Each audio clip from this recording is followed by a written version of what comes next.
Buenas noches los que están aquí en casa, el Señor te bendiga, qué bueno que estás aquí, el Señor siga bendiciendo tu vida.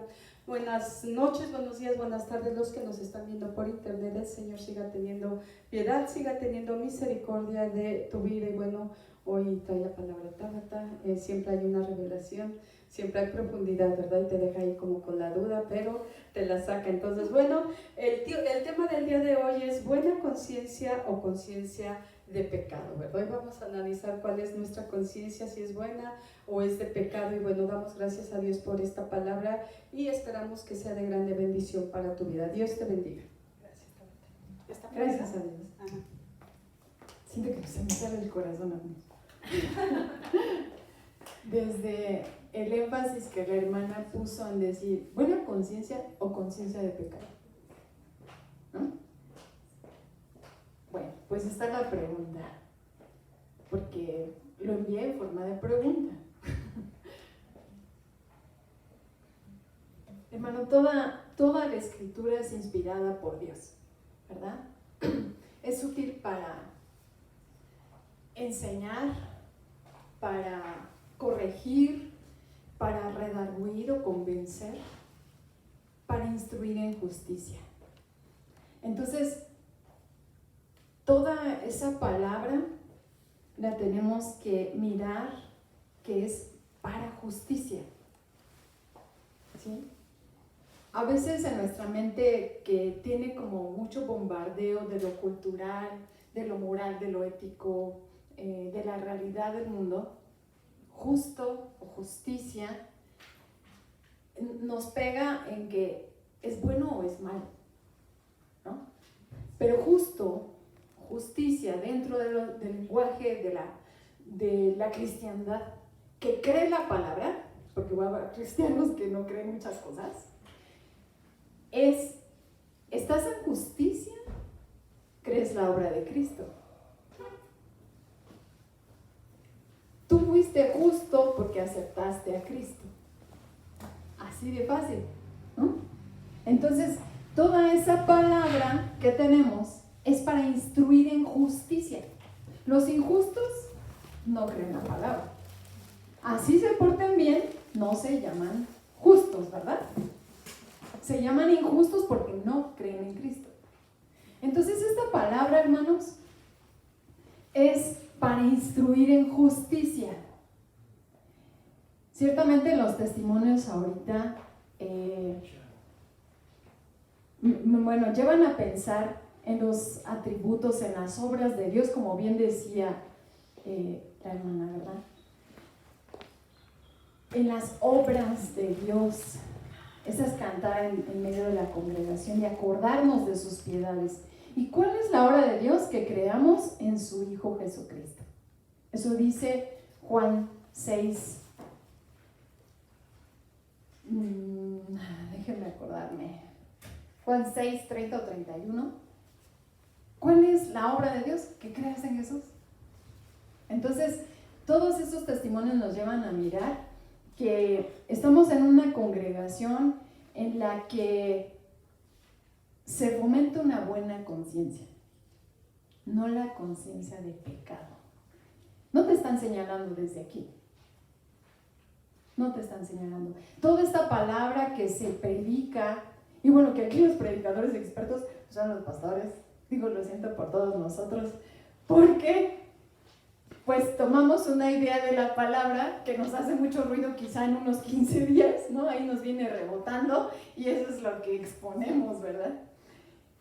Pero esta palabra que se instruye aquí, hermano, tómala porque es de justicia. No es para señalar tu pecado. Entonces, estamos en una congregación en la que no es por emociones o no es por señalamientos de lo que hacen nuestros comportamientos. Dale gracias a Dios por eso. Y tiene mucho que ver con lo que vamos a platicar ahorita. Digo platicar, lo siento, yo solamente voy a hablar. A veces enriquece mucho, no sé si te pasa también a ti o a los que comparten acá la palabra, que días antes tienes la oportunidad de hablar lo que vienes leyendo y entonces se enriquece, ¿no? He ahí la importancia del vínculo social, porque neuropsicológicamente el conocimiento se afirma por el vínculo social. Entonces, antes de que compartas, no sé si te pasa, que yo creo que sí, estás ya hablando lo que estabas leyendo. Parece así como en la película, creo que es Mente Brillante, algo así. Y está leyendo unos códigos, ¿no? El protagonista, y entonces saltan, como que se mueven, ¿no? Algunos cálculos que él está haciendo se resaltan como que movibles y tienen luz, ¿no? Y entonces tú te la pasas leyendo y te empieza a saltar una palabra o una porción de la palabra y vuelves a leer otra cosa y parece que se relaciona. Y se va relacionando y relacionando, ¿no? Entonces, toda esa palabra te lleva a ver algo. Y el foco principal de esta palabra es Cristo. Siempre será Cristo. Siempre, siempre. Bueno, pues esta palabra inunde tu corazón. Esta palabra te lleve a ver a Cristo en donde quiera que te posiciones, porque Felipe, al emparejarse con el eunuco, tomó de donde él estaba leyendo, ¿verdad? Y dice la misma palabra que de ahí, de esa porción, lo llevó al Evangelio, lo llevó a Cristo. Entonces, donde tú te posiciones en tu plan de lectura o en lo que sea, siempre ven la palabra a Cristo. Siempre, siempre. Visualízalo a Él. Ciertamente, Juan dice que la gracia y la verdad se hicieron realidad en Cristo. Sin embargo, la gracia pues siempre había estado, ¿sí? Desde Génesis o hasta antes. Porque el Evangelio, dice Apocalipsis, es eterno. Eterno que no tiene ni principio ni fin. Quiere decir que la gracia, ¿verdad?, que está inmiscuida en el Evangelio, es desde antes de Génesis hasta después de Apocalipsis. ¿Sí? Entonces vamos a mirar y te pido que te unas a mí en oración muy breve. Padre, te rogamos, abras nuestros ojos a la gracia. Que esa palabra ilumine los ojos de nuestro corazón para tener un mejor y mayor conocimiento tuyo. Danos espíritu de revelación y de sabiduría y llénanos de tu poder, Espíritu Santo, para ser levantados en un mundo de peligro y de valle de sombra de muerte, anunciando tu palabra todo el tiempo, en el nombre de Jesús. Amén. Bueno, pues 2 exposiciones anteriores yo te hablaba de la conciencia. Esta va a ser la última, por el momento de este año. Porque es la tercera vez que te hablo de la conciencia. La primera fue conciencia de Cristo, la segunda fue conciencia de su amor. Esta es conciencia, buena conciencia o conciencia de pecado. En conciencia de Cristo, espero que sí concuerdes conmigo y espero haberte mostrado esto. Veíamos la paternidad de Dios. Cristo siempre estaba posicionado en la identidad suya como hijo, ¿sí? Y en su Padre, obviamente en ese atributo que vino a presentarnos. La otra cuestión, bueno, paternidad, identidad, en hacer su voluntad y en guardar su palabra, ¿sí? Ese es tener conciencia de Cristo, o bueno, eso le llamé así. La segunda fue conciencia de su amor y la basamos en 1 Juan 2:15 y Romanos 5:8. El que tiene conciencia de su amor, del amor de Dios hacia él, no ama al mundo. No es nuestro amor a Dios, es su amor por nosotros lo que nos provoca no amar al mundo. No podremos gloriarnos en nuestro amor por Él, porque entonces caeríamos en comparaciones y en juzgar a los demás, porque yo sí amo a Dios, ¿no? Entonces es gloríate, sé consciente de su amor por ti, seamos conscientes de su amor por nosotros. ¿Cómo nos mostró su amor? Y lo basábamos en Romanos 5:8, en que Cristo murió por nosotros. ¿Cuál es la consecuencia? Entonces, que no andaríamos en las pasiones de la carne, en las pasiones de los ojos y en la vanagloria de la vida. Las pasiones de la carne no solamente son cosas que miramos como pecado, hermano, sino que amamos más que a Dios.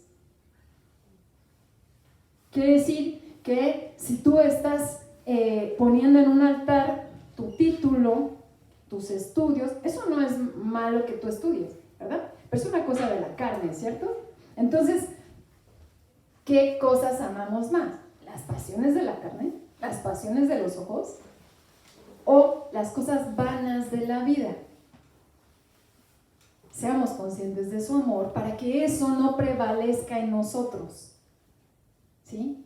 La conciencia de su amor te tendrá tu atención en Él, ¿sí? Y ahora entonces vamos a mirar conciencia del pecado o buena conciencia. A veces se reconoce o se impulsa, ¿no?, el sermón que señala el pecado.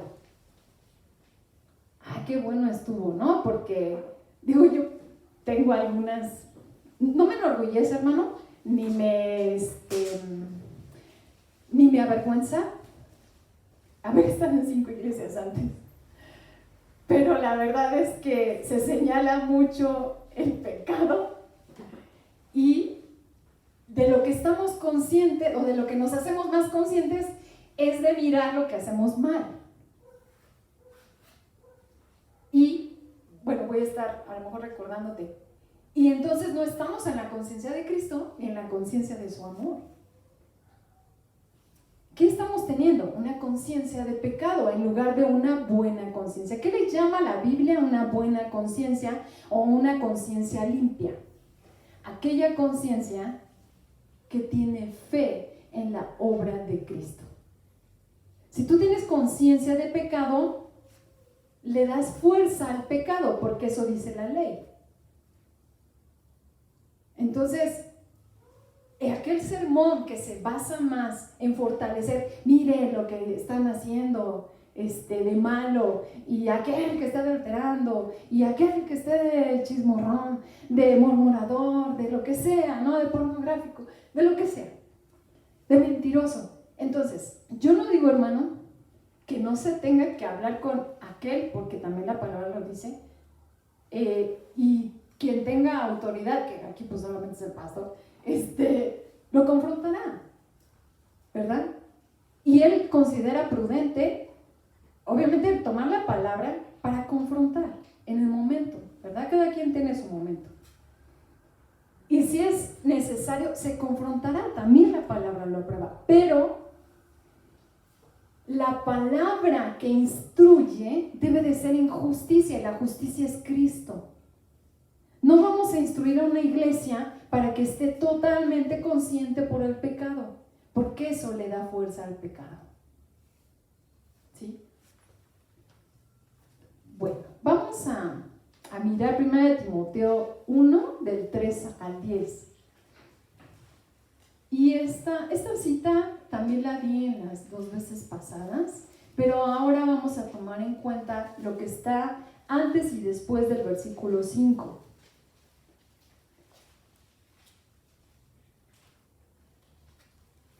¿Cómo se extrañan algunos hermanos, verdad? No verlos por aquí, no verlas.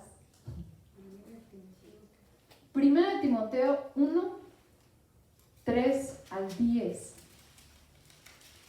Aunque nos hemos, bueno, yo he señalado el 5, vamos a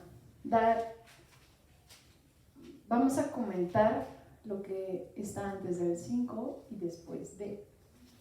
Y bueno, 1 Timoteo 1, 3. Como te rogué al partir para Macedonia, que te quedaras en Éfeso para que instruyeras a algunos que no enseñaran doctrinas extrañas, ni prestaran atención a mitos y genealogías interminables, lo que da lugar a discusiones inútiles, en vez de hacer avanzar el plan de Dios, que es por fe. Así te encargo ahora. Pero el propósito de nuestra instrucción, ¿cuál es la instrucción, hermano? La palabra que instruye para justicia. ¿Sí? Es el amor nacido de un corazón puro de una buena conciencia y de una fe sincera. Pues algunos, desviándose de estas cosas, se han apartado hacia una vana palabrería. Vamos a preguntarnos, ¿cuál es la vana palabrería? Queriendo ser maestros de la ley, aunque no entienden lo que dicen ni las cosas acerca de las cuales hacen declaraciones categóricas. Pero nosotros sabemos que la ley es buena si uno la usa legítimamente. Reconociendo esto, que la ley no ha sido instituida para el justo, sino para los transgresores y rebeldes, y para los impíos y pecadores, para los irreverentes y profanos, para los parricidas, matricidas, para los homicidas, para los inmorales, homosexuales, secuestradores, mentirosos, perjuros, ¿verdad? Porque no tiene acento, y para cualquier otra cosa que es contraria a la sana doctrina. ¿Cuál sería entonces ahí la sana doctrina si están diciendo la diferencia con la ley? Pues el evangelio de la gracia. ¿Sí? ¿Qué será malo hablar de la ley? No, hermano. Pero si nosotros tuviéramos revelada la gracia, nos sería más fácil el buen comportamiento.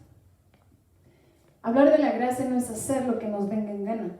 Hablar de la gracia no es siéntate, ¿verdad? Porque Dios dice que reposemos, sí, pero no es inactividad. Sino es mirar la obra de Cristo, en la que tú no te vas a esforzar por agradar a Dios más que creyendo. Esa es de la forma en la que le agradamos, ¿no? Entonces, no queda la ley sin aplicación, porque en esa basamos nuestra conducta, ¿sí? Pero la justicia de esa ley es lo que yo hago, y la justicia de la gracia es lo que yo creo. Entonces, si nosotros nos posicionamos en la fe, es más fácil cumplir el buen comportamiento que Dios nos pide, ¿sí? Vamos,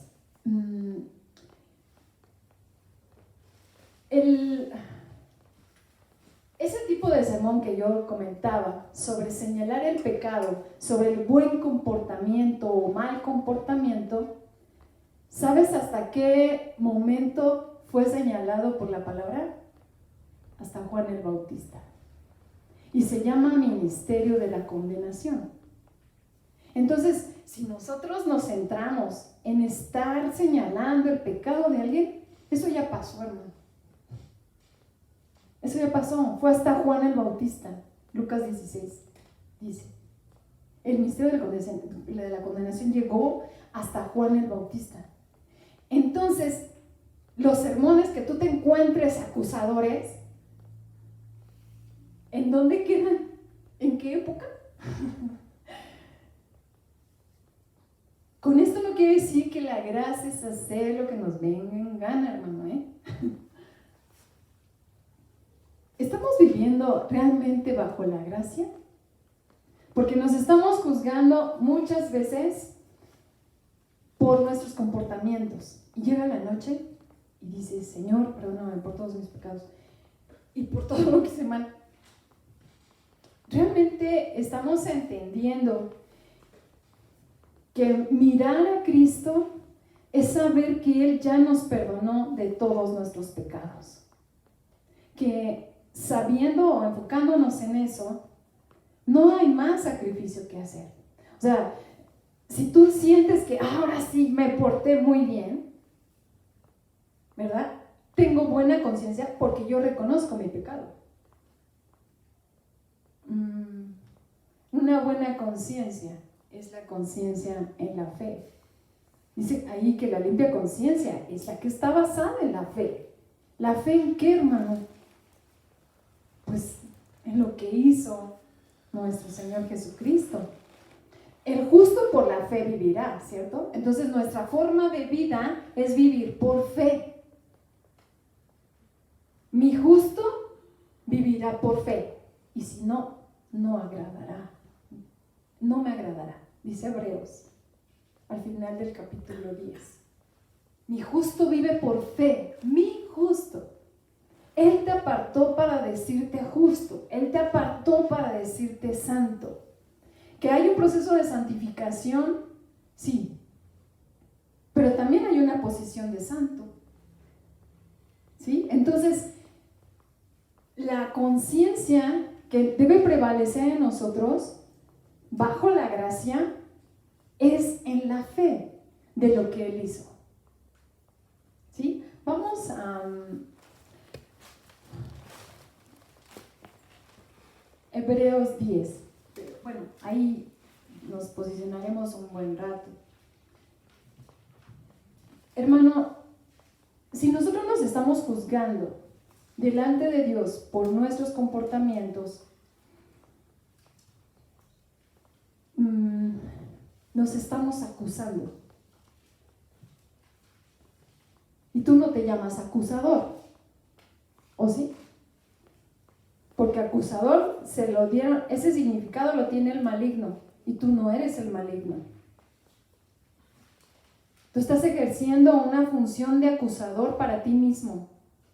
Y delante de Dios tú no estás acusado. Cuando Satanás se presenta con los hijos de Dios y que Dios le dice ¿dónde andabas? Y dice rondeando la tierra, ahí todavía tiene el poder él de presentarse delante de Dios y acusar al hombre. Pero en Jesucristo, Él ya no te puede acusar. Él tenía ese poder porque Adán se lo dio. Pero en Cristo tú ya no tienes por qué acusarte de nada. Pero yo hice mal, Tabata. Mira cómo peco, mira esto. Sí, porque vivimos en esta carne y pecamos, pero tú no te llamas así. Tú ya no ejerces la conciencia de pecado, tú ejerces la conciencia de fe. Lo que pasa es que prevalece la conciencia de pecado porque el hombre comió del conocimiento del bien y del mal. Entonces, es un principio, hermano, que cuando tú quieres hacer el bien, siempre estará el mal. Es obvio, porque comimos de eso. Entonces, la conciencia que quiere Dios es que inmediatamente vayas y pongas tu atención en el sacrificio de Cristo. Nuestra conciencia a nivel neuropsicológico, les decía la primera ocasión de este tema,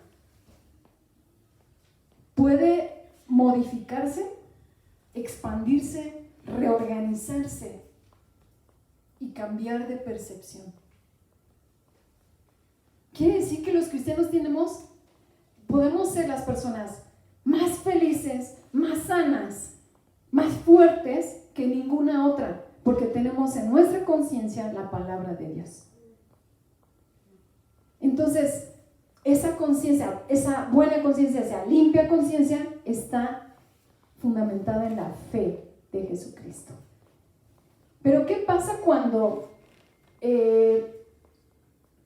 viene esa ley? Bueno, ya come del árbol del conocimiento del bien y del mal, pero aún así no había conciencia de pecado, porque entonces Abraham hubiera sabido, se hubiera lamentado, se hubiera reconocido como pecador cuando mintió, y mintió 2 veces acerca de su esposa. Aún así, oró y fue bendecido el lugar donde estaba. No había conciencia de pecado, porque no había una ley que se lo imputara. Entonces, nosotros somos de la misma fe de Abraham, dice Romanos.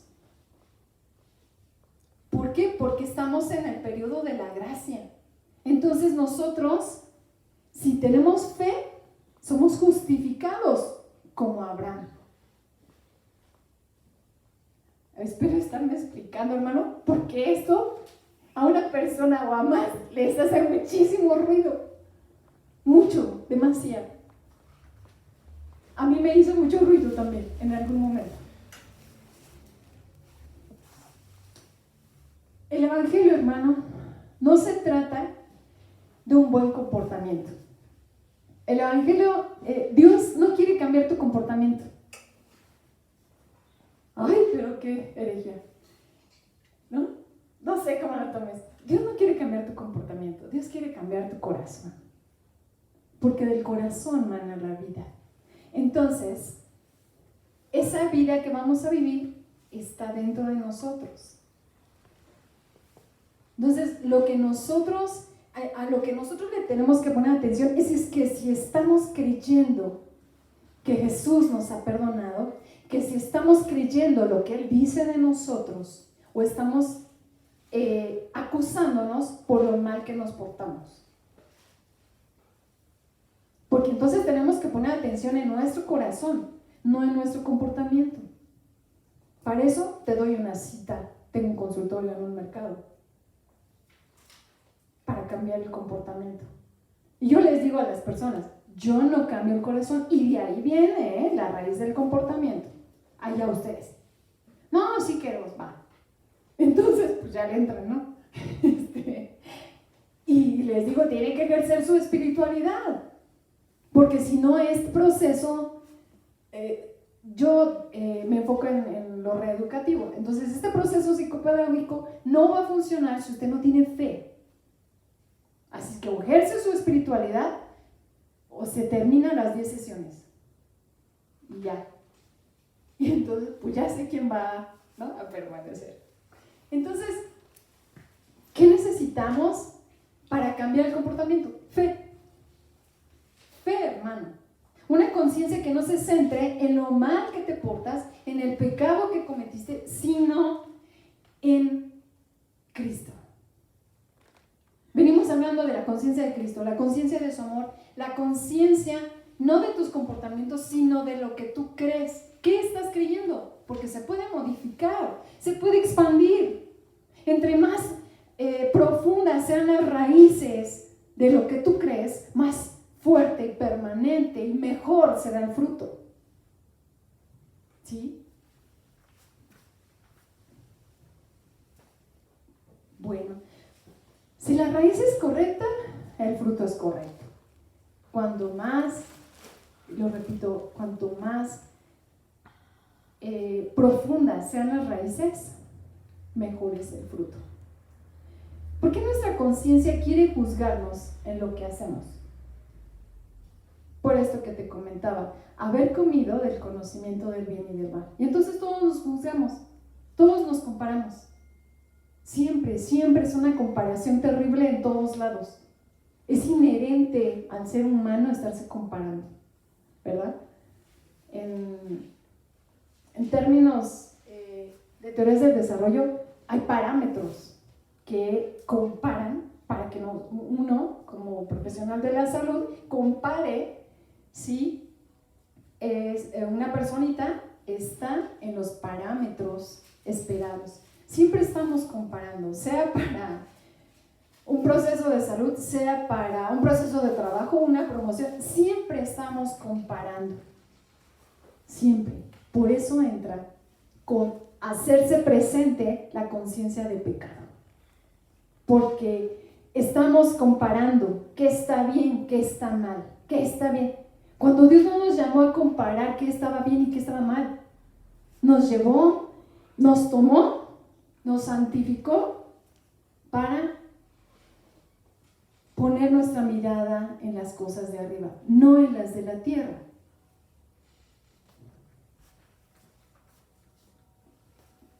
Bueno,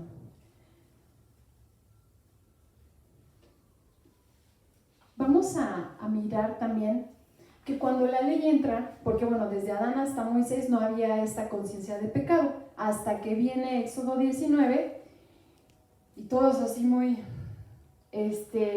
mostrando sus grandes fuerzas, habilidades y justicia, le dijeron a Dios, todo lo que nos mandes, eso podemos hacer, o eso haremos, ¿no?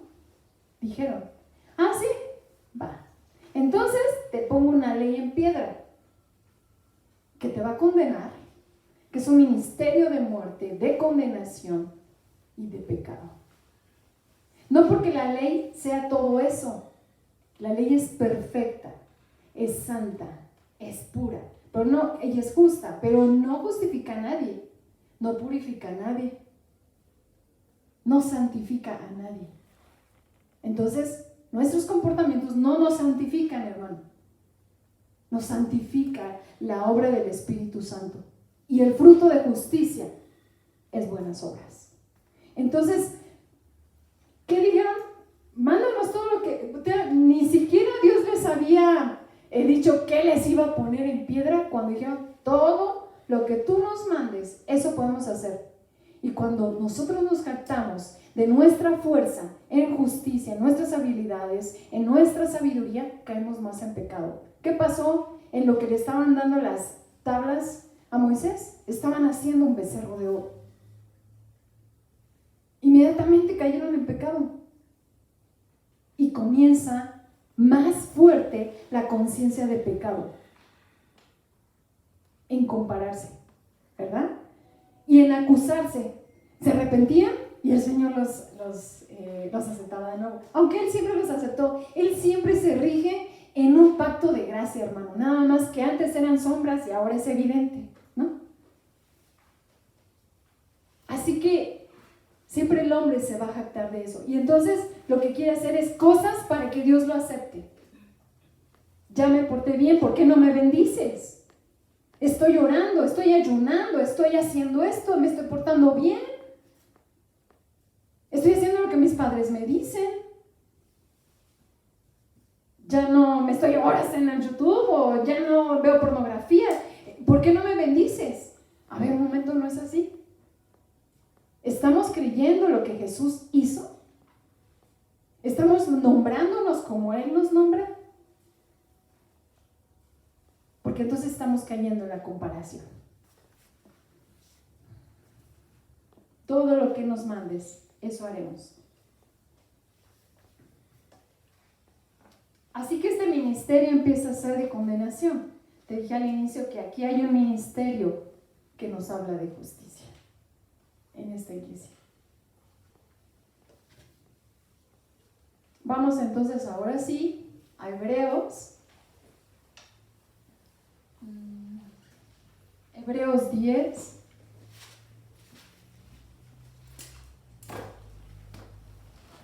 Ya se va a acabar el tiempo. Y ahorita me falta creo que la mitad, apenas es como la introducción. Hebreos 10, 1 y 2.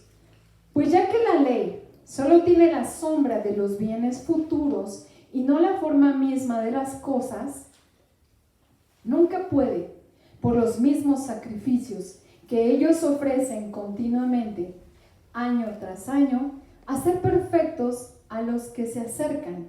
2. De otra manera,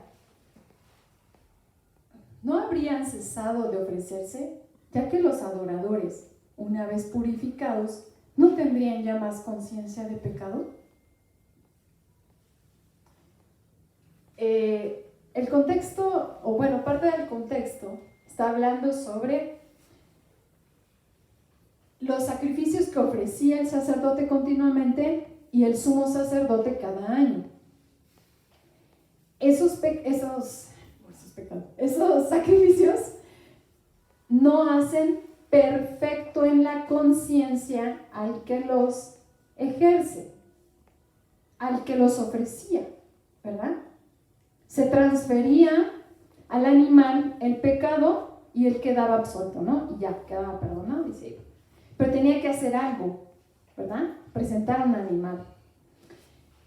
El sacrificio perfecto para que nosotros nos presentemos delante de nuestro Dios es Jesucristo. Así que Él toma cuerpo para hacerse el sacrificio perfecto. Él es sumo sacerdote y es sacrificio perfecto a la vez. Es la ofrenda perfecta delante de Dios. Él se ofrece y nosotros al reconocer esa obra de justicia, la tomamos para nosotros. Él nos la da, ¿verdad? Porque nadie le quitó su vida. Él la puso para darse para nosotros.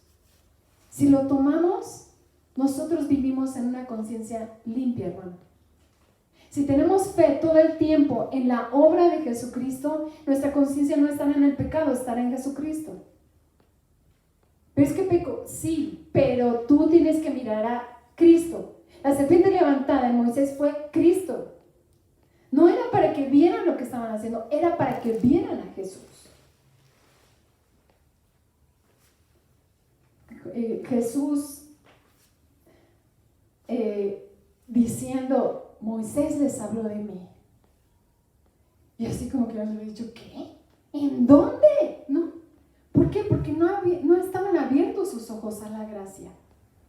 Encontramos figuras de Cristo, tipos de Cristo, símbolos en Cristo del Antiguo Testamento. Así que tenemos que mirar todo el tiempo para que nuestra fe, nuestra conciencia, sea una buena conciencia. La buena conciencia está basada en la fe. Vamos al 9, 6 y 7. Nada más tantito atrás. Así preparadas estas cosas, los sacerdotes entran continuamente al primer tabernáculo para oficiar en el culto, pero en el segundo solo entra el sumo sacerdote una vez al año, no sin llevar sangre, la cual ofrece por sí mismo y por los pecados del pueblo cometidos en la ignorancia. Y nos saltamos del 11 al 14. Pero cuando Cristo apareció como sumo sacerdote de los bienes futuros, a través de un mayor y más perfecto tabernáculo, no hecho con manos, es decir, no de esta creación, y no por medio de la sangre de machos, cabríos y de becerros, sino por medio de su propia sangre, entró al lugar santísimo una vez para siempre, habiendo obtenido redención eterna. Porque si la sangre de los machos cabríos y de los toros y la ceniza de la becerra rociada, hermano, aquí hay 3 tipos de ofrendas por diferentes cosas que ellos ofrecían. Y déjame decirte algo en cuestión de los más jóvenes o de los incautos o de los que no se dan cuenta de algo. A veces vamos a un centro comercial o una librería, o nos paramos en un puesto de periódicos, o vamos al sepelio de alguien, o no sé, lo que sea. Y hay veces que estamos tocando muerte. Al abrir un libro que no tenías que abrir, al escuchar algo que no tenías que escuchar, y tiene que ver con muerte en tu espíritu, muerte en tu, como una afectación del valle de sombra de muerte. Ese animal rociado en cenizas era para eso, si se habían contaminado por muerte de un ser humano o de un animal.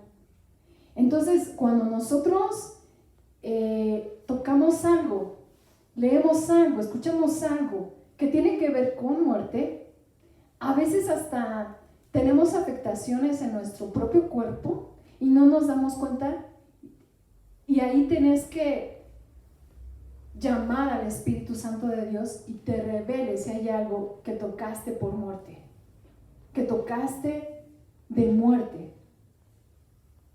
Pues Jesús también se ofreció para ese pecado, para esa afectación en tu alma. Porque estos son 3 tipos de animales para 3 tipos o 3 grupos de ofrendas.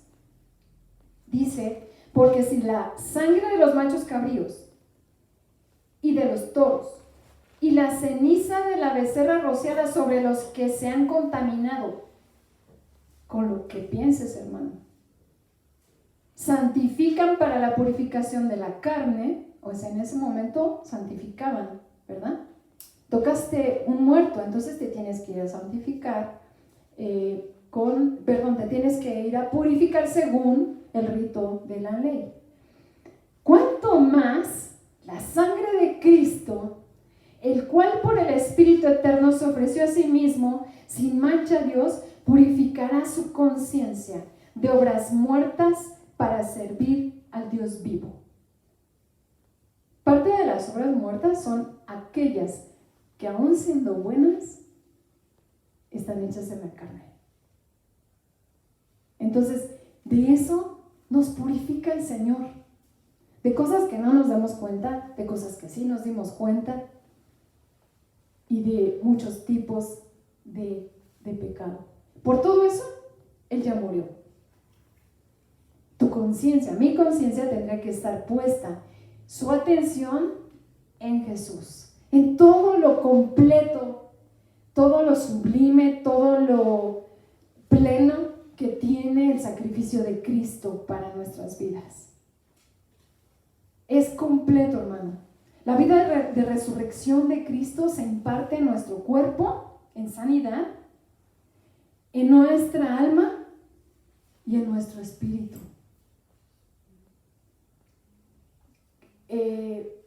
Creo que aquí viene una parte importante en la que se conflictuaba verbalmente el apóstol Pablo. Pero creo que me estoy adelantando. Mejor vamos a ver primero un tantito más y ahorita vamos con lo de Pablo. ¿Qué hace el sacrificio de nuestro Jesucristo? Se imparte en nosotros, es completo, ¿sí? Quisiera que lo miraras así. Cada vez que nosotros pecamos, Señor, tenemos que ir a mirar a Cristo. A mirar a Cristo para que no te condenes. Ya no hay condenación sobre ti, ya no hay culpa, ya no hay castigo. Tú estás en Cristo, no hay castigo para ti. Pero tienes que seguir siendo transformado, santificado. Es un proceso en esta tierra, hasta que el día sea perfecto, ¿no? Dice así la palabra. Entonces, tiene que haber un proceso de santificación. Tú estás posicionado santo, pero hay un proceso de santificación por la palabra y por la obra del Espíritu en ti. Entonces, tenemos que mirar eso, no estar mirando el pecado que cometimos, porque entonces le damos fuerza. ¿Cuál es la fuerza del pecado? La ley. Tú le pones ley, o sea, tú lo estás mirando al pecado con ley, en tu mirada, le das fuerza, porque te estás comparando, te estás acusando, y eso es un ministerio de condenación, muerte y de pecado. Y no estamos en ese ministerio. A nosotros nos hicieron ministros competentes de un nuevo pacto, el pacto de la reconciliación. Entonces, tenemos que ser ministros de un nuevo pacto, mirando a Cristo y todo lo que Él ganó para nosotros, para podernos presentar delante de Dios y ser aceptos en el amado, por su sangre y por su carne. ¿Qué caso tiene? Bueno, esto no lo he preguntado, pero ¿qué caso tendría que Jesús hubiera sido molido por nuestros pecados, herido por nuestras rebeliones, en lugar de ser puesto en la cruz y derramar su sangre? ¿Por qué tuvo que padecer todo lo anterior? Pues para que fuera una obra completa. ¿Cómo nos sanaría si Él no hubiera llevado la llaga de nuestra enfermedad? Solamente sería clavado para redención de nuestros pecados, pero Él hizo una obra completa. Su llaga nos sana. Bueno, por medio de la ley es el reconocimiento del pecado, Romanos 3:20, 1 Corintios 15:56 y Romanos 6:14, si lo quieres apuntar. No me voy a centrar mucho ya en eso, pero bueno, la fuerza del pecado lo hace la ley. Y el pecado es el aguijón de la muerte. Cuando no había conciencia de pecado, hermano, esta nada más es como pues un pensamiento. La muerte tardaba más. La muerte física tardaba más. ¿Sí o no? No vivían más de 100, 200. No había conciencia de pecado ahí. El aguijón de la muerte es el pecado. Entonces, cuando hubo conciencia de pecado, la muerte entró más rápido, tanto física como espiritual. Entonces, tenemos que voltear a ver al Cordero Santo inmolado desde la fundación del mundo. Él se ofreció un sacrificio perfecto para que tú y yo solo tengamos conciencia de Él y no de nuestro pecado. Porque más pronto caeremos en Él. ¿Cuándo el pecado no se enseñoreará en nosotros? ¿Qué dice Romanos? Cuando estamos bajo la gracia. Pero creo que lo hemos pasado como una buena lectura de Romanos. ¿Cuándo no se enseñoreará de ti? Cuando creemos que toda la gloria de nuestro Señor en este momento es para nosotros en su gracia. ¿Cuándo no se enseñoreará de nosotros? Cuando creamos en ese sacrificio, porque eso es la gracia de nuestro Señor. Jesús es la gracia de nuestro Dios. ¿Cuándo no se enseñoreará? Cuando estemos bajo la ley o bajo la gracia, dice Pablo. Pues cuando estamos bajo la gracia, no se enseñorea. Lo que pasa es que tendría que ser una excepción el pecado. Tú y yo ya no vivimos enseñoreados por el pecado. No es nuestra forma de vida. Tú no te llamas pecado.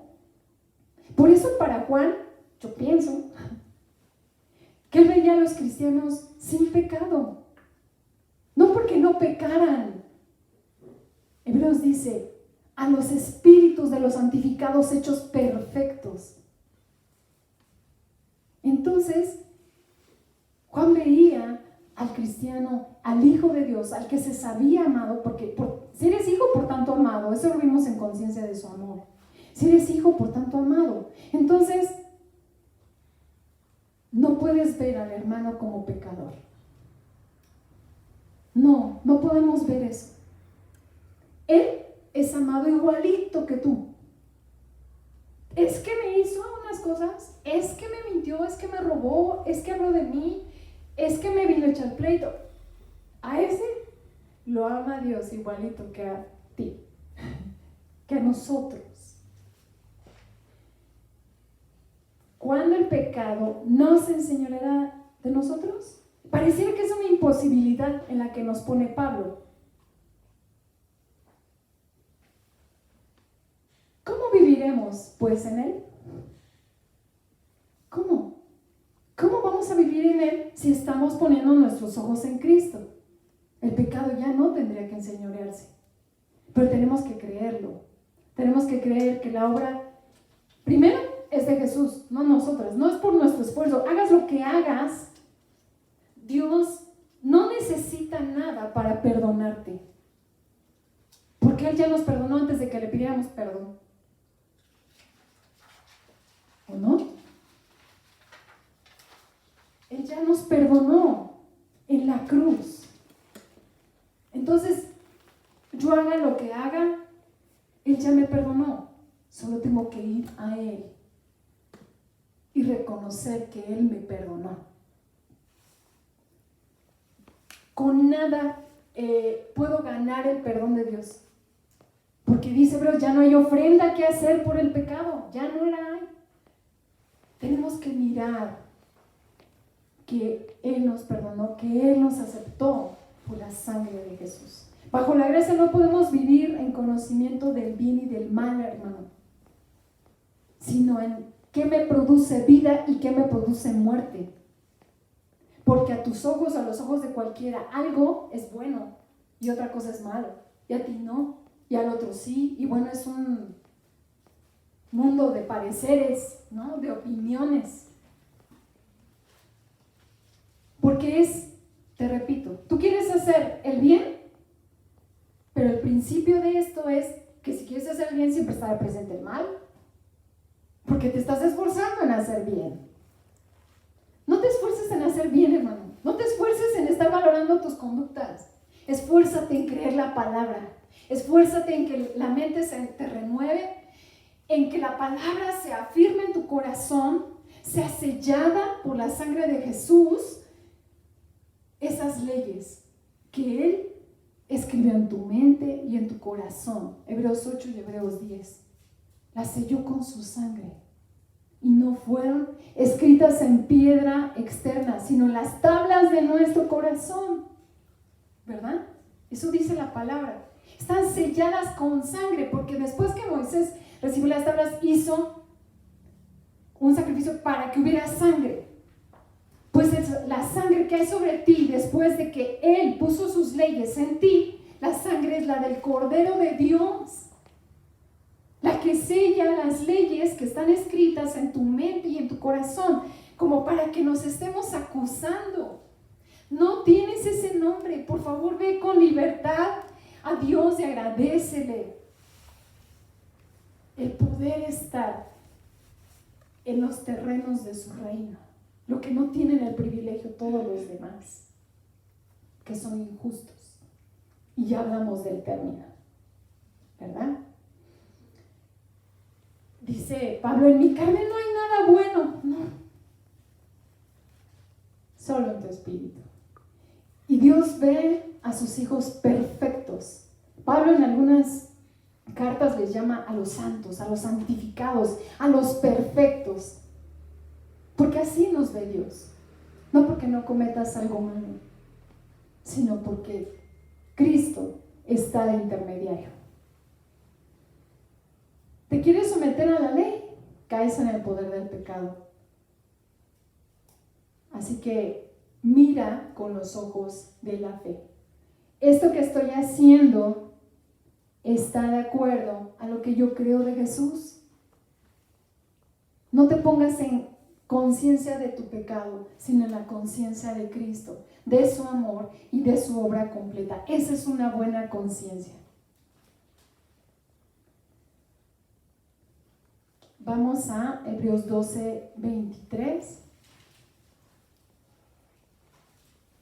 Perdón. Romanos 5, 12 y 13, por favor. Y ahorita vamos a Hebreos 12, 23.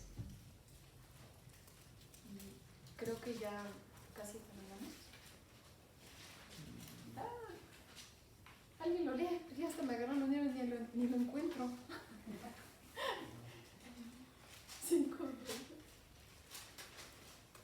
5, 12 y 13.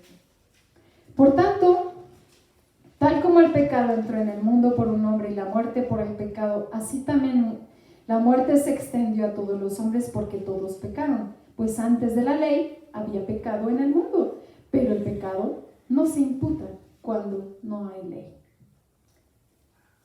Hebreos 12, 23. ¿Qué mira en nosotros nuestro Señor? Y si a ti se te ha olvidado la purificación de tus pecados, la última cita será 2 de Pedro 1, del 3 al 9. Vamos a Hebreos 12, 23. ¿Alguien lo quiere leer? Lo importante está en la última parte del 23. A la congregación de los primogénitos que están inscritos en los cielos, a Dios el juez de todos, a los espíritus de los justos hechos perfectos. Bien, Él te ve perfecto. Así es que ya no te condenes más, no tengas esa conciencia de pecado. Y si se te ha olvidado que Dios purificó tus pecados y que se ofreció una vez y para siempre por ellos, no tendrás el poder para hacer lo siguiente. Pues su divino poder, 2 de Pedro 1:3, nos ha concedido todo cuanto concierne la vida y a la piedad mediante el verdadero conocimiento de aquel que nos llamó por su gloria y excelencia, por medio de las cuales nos ha concedido sus preciosas y maravillosas promesas, a fin de que por ellas lleguemos a ser partícipes de la naturaleza divina, habiendo escapado de la corrupción que hay en el mundo por causa de la concupiscencia. Por esta razón, también obrando con toda diligencia, añaden a su fe virtud. Virtud es poder, hermano. A la virtud conocimiento, al conocimiento dominio propio, al dominio propio perseverancia y a la perseverancia piedad. Fraternidad y a la fraternidad amor. Pues estas virtudes, al estar en ustedes y al abundar, no les dejarán estar ociosos ni estériles en el verdadero conocimiento de nuestro Señor Jesucristo, porque el que carece de estas virtudes es ciego o corto de vista, habiendo olvidado la purificación de sus pecados pasados. Así es que no te centres en eso, porque si no, no darás este fruto.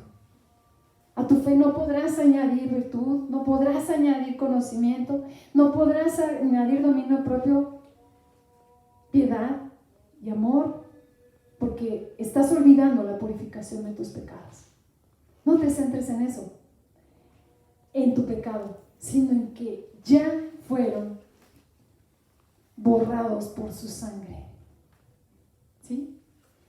Tu conciencia será buena, limpia, como veníamos trayendo este versículo de 1 Timoteo 1:5. En ese lo habíamos nombrado en las dos exposiciones pasadas. Nuestra conciencia limpia es la conciencia de fe en Cristo. ¿Sí? Y espero la palabra se quede en tu corazón, hermano. Asegúrate de entenderla. Relee y relee despacio. Imagina Hebreos 10, Hebreos 11, 8, Romanos, algunas citas que revisamos y otras que tú puedas aumentar, porque si tú no entiendes la palabra, dice la parábola del sembrador que si no la entendemos será robada. O si viene algo que te preocupa, será robado. Así que céntrate en comprender la palabra, pídele al Espíritu Santo que te revele, y si tienes algo más que aportarnos en esto, apórtalo, hermano, en las pláticas entre la congregación. Dios te bendiga. Gracias, Tabata. Gracias por esa palabra. Una conciencia correcta es no dejar de ver a Cristo, ¿verdad? Decía Tabata, no quieras cambiar por tus fuerzas, el que te va a cambiar es Cristo, ¿verdad? No tenemos que dejar de ver a Cristo, tenemos que enfocar nuestra vida, nuestra mirada solamente viendo a Cristo para entonces ser transformados. Yo espero que la palabra haya sido de grande bendición para tu vida, ahí donde estás. El Señor te bendiga, el Señor siga teniendo piedad y misericordia de tu vida. Dios te bendiga. Y bueno, los que